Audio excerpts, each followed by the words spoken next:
Perkenalkan, nama saya Nur Sufil Ula, NIM 205500030. Saya mahasiswa program studi pendidikan matematika Universitas PGRI Adi Buwana Surabaya. Video pembelajaran ini saya buat untuk memenuhi UTS Matkul Akselerasi Teknologi Informasi.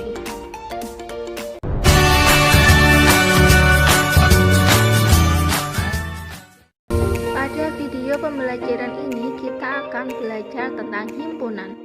Dalam matematika, himpunan adalah kumpulan objek konkret maupun abstrak yang didefinisikan secara jelas agar suatu objek dapat dikatakan anggota himpunan atau tidak.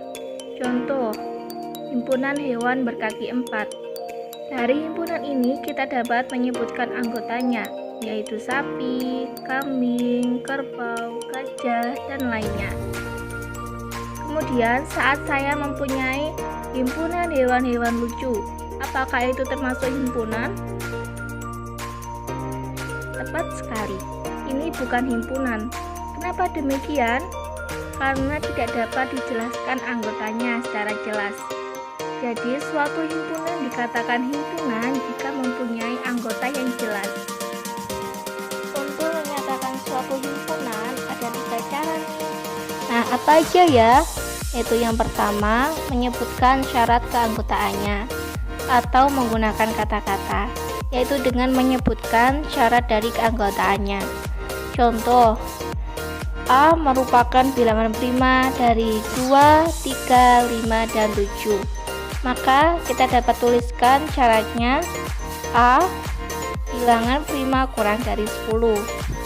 Contoh yang kedua, B memiliki anggota 0, 1, 2, 3, 4, dan 5. Maka kita dapat tuliskan syarat dari keanggotaannya yaitu bilangan cacah kurang dari 6. Yang kedua yaitu mendaftar anggotanya. Cara penulisannya yaitu diawali dan diakhiri kurung kurawal dan menggunakan tanda koma sebagai pemisah antara anggota satu dan lainnya. Contoh yang pertama, P bilangan prima 7 pertama. Maka kita dapat tuliskan anggotanya P kurung kurawal 2, 3, 5, 7, 11, 13, 17, dan kurung kurawal. Contoh yang kedua yaitu Q himpunan 6 bilangan asli pertama. Maka kita dapat menuliskan anggotanya yaitu 1, 2, 3, 4, 5, dan 6. Jadi begitu ya cara penulisannya, yaitu diawali dan diakhiri dengan kurung kurawal, dan untuk memisahkan antara anggota satu dan lainnya yaitu dengan tanda koma. Yang ketiga yaitu notasi pembentuk himpunan, dengan menyebutkan semua sifat dari anggota himpunan tersebut dengan anggotanya dalam suatu variabel dan dituliskan dalam kurung kurawal. Contoh, D merupakan himpunan bilangan ganjil antara 10 dan 11. Maka kita dapat menuliskan notasinya D kurung kurawal X sedemikian hingga X lebih besar dari 10, lebih kecil dari 20, X elemen dari bilangan ganjil. Contoh yang kedua yaitu E adalah himpunan bilangan cacah genap tidak lebih dari 50. Maka kita dapat tuliskan notasinya E X sedemikian hingga X lebih kecil sama dengan 50, X elemen dari bilangan himpunan kosong dan himpunan semesta. Himpunan kosong adalah himpunan yang tidak mempunyai anggota, dinyatakan dengan notasi 0 garis miring atau kurung kurawal.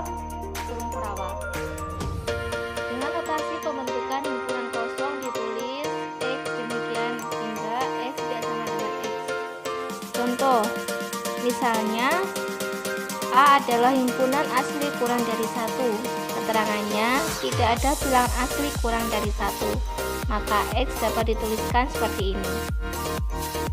Himpunan semesta yaitu himpunan yang mempunyai anggota semua objek yang sedang dibicarakan. dinyatakan dengan notasi S atau dengan notasi U. Contoh, misalkan A mempunyai anggota 3, 5, 7, dan 9, maka himpunan semesta yang mungkin adalah S sama dengan bilangan prima, S sama dengan bilangan asli, S sama dengan bilangan caca, S sama dengan bilangan bulat, S sama dengan bilangan real. Tetapi kita tidak menuliskan sebagai bilangan ganjil karena ada angka 2 yang merupakan bilangan genap. Himpunan berhingga dan himpunan tak berhingga.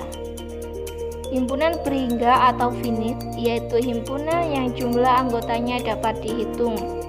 Contoh, A merupakan himpunan prima yang kurang dari 10. Na sama dengan himpunan berhingga. Buktikan. Jawab, A sama dengan 2, 3, 5, dan 7. Banyaknya anggota A adalah 4, maka kita dapat tuliskan Na sama dengan 4. Jadi benar bahwa A adalah himpunan berhingga atau finite. Himpunan tak berhingga atau infinite yaitu himpunan yang jumlah anggotanya tidak dapat dihitung. Contohnya, B adalah himpunan bilangan cacah, maka B memiliki anggota 0, 1, 2, 3, 4, 5, dan seterusnya. Jadi, himpunan tak berhingga atau infinite ini yaitu anggotanya tidak dapat dihitung karena sangat banyaknya atau seterusnya. Jika saya bertanya, himpunan rambut yang ada di kepala kita itu termasuk finite atau infinite? Adakah yang tahu? Salah, jadi jawabannya yaitu finite.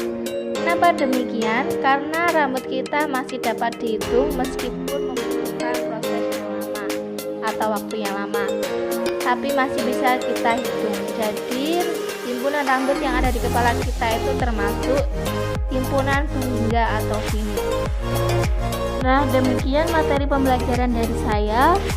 Kurang lebihnya mohon maaf. Semoga bermanfaat dan terima kasih. Wassalamualaikum warahmatullahi wabarakatuh.